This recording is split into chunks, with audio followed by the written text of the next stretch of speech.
God says, someone is bitching behind you in front of your person because they want you. And have you ever felt that peculiar sensation, like a whisper tickling the back of your neck, suggesting that someone might be talking about you? It's that inexplicable feeling, a twinge of paranoia mixed with curiosity, that prompts us to turn around and see if there's any truth to it. Perhaps it's just our imagination playing tricks on us, or maybe, just maybe, there's some truth to the notion that someone is talking behind our backs. In a world filled with gossip, rumors, and backbiting, it's not uncommon to find ourselves at the center of someone else's conversation. Whether it's jealousy, insecurity, or simply a desire to stir up drama, people often resort to talking about others as a way to elevate themselves or tear someone else down. But what if there's a deeper meaning behind those whispered words? What if, as some believe, there's a higher power at play, nudging us to pay attention to the whispers behind us? According to various spiritual beliefs and traditions, the idea that someone is bitching behind you in front of your person because they want you carries a profound significance.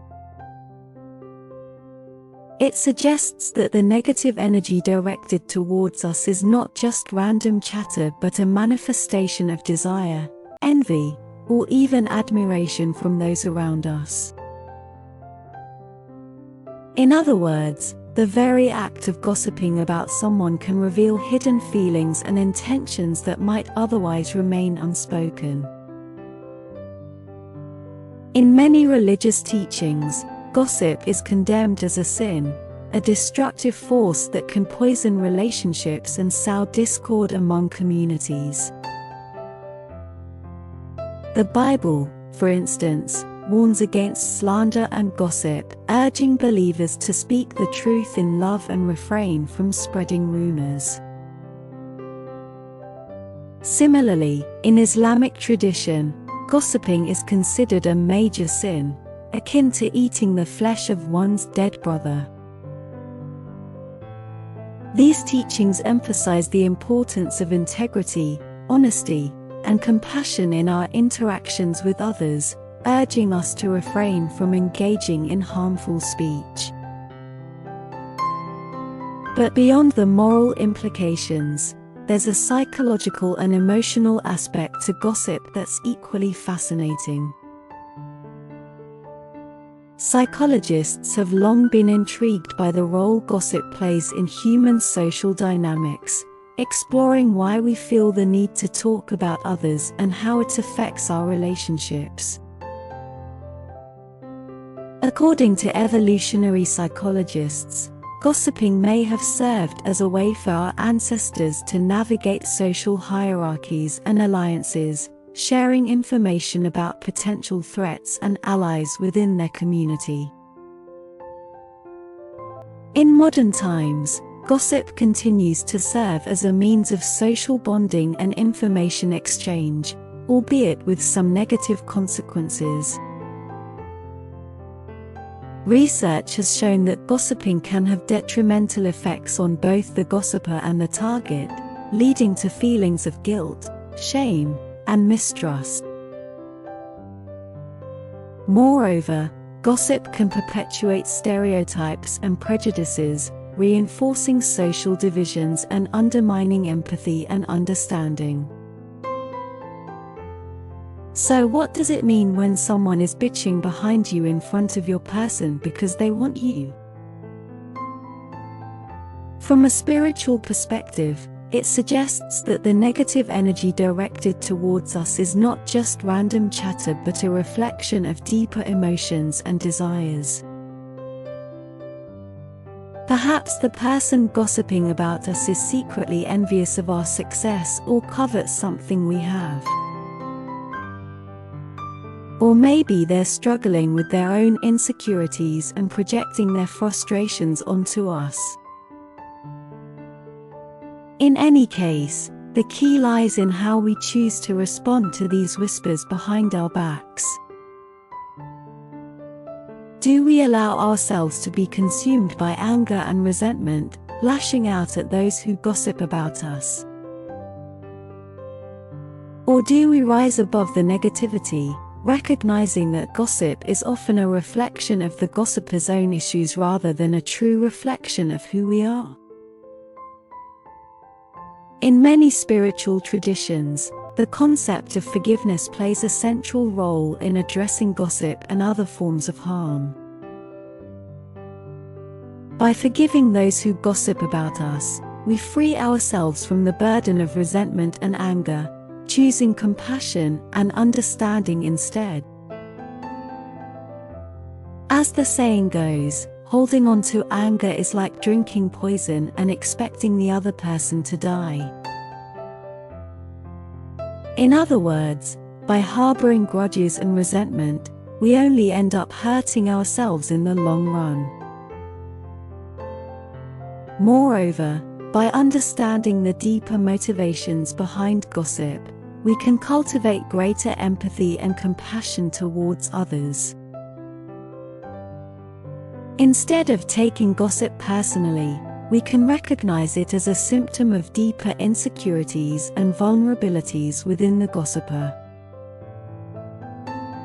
By offering kindness and support, we can help them address these underlying issues and break free from the cycle of negativity. Of course, this is easier said than done. Confronting gossip and negativity requires courage and self-awareness, as well as a willingness to challenge our own assumptions and biases. It requires us to look beyond the surface and see the humanity in both the gossiper and the target, recognizing that we are all flawed and imperfect beings in need of grace and understanding. The whispers behind us may never cease entirely. But by cultivating a sense of inner peace and resilience, we can learn to rise above the gossip and negativity that surrounds us. We can choose to focus on building positive relationships and uplifting others, rather than getting caught up in the drama and pettiness of gossip.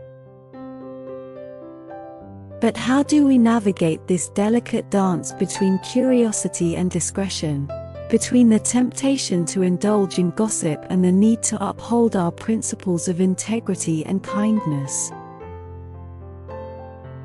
The answer lies in cultivating mindfulness and awareness in our interactions with others, as well as developing a deeper understanding of the underlying dynamics at play. One approach is to practice what some call mindful gossip, which involves being conscious of the words we speak about others and the intentions behind them. Instead of mindlessly participating in idle chatter, mindful gossip encourages us to pause and consider the impact of our words on both the gossiper and the target.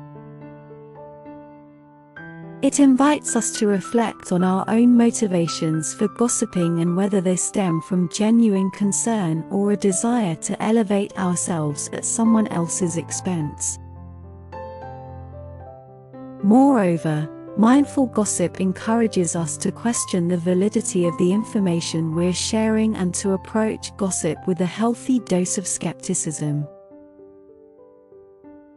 Just because someone is talking about us doesn't necessarily mean their words hold any truth. By interrogating gossip rather than blindly accepting it, we can prevent the spread of misinformation and avoid perpetuating harmful stereotypes and biases. Another important aspect of navigating gossip is setting boundaries and practicing discernment in our relationships. Not all gossip is created equal, and there are times when sharing information about others may be necessary for our own well-being or the well-being of those around us. The key is to distinguish between constructive criticism and malicious gossip, and to approach gossip with a spirit of compassion and empathy. Additionally, it's essential to recognize when gossip crosses the line into bullying or harassment and to take appropriate action to address it.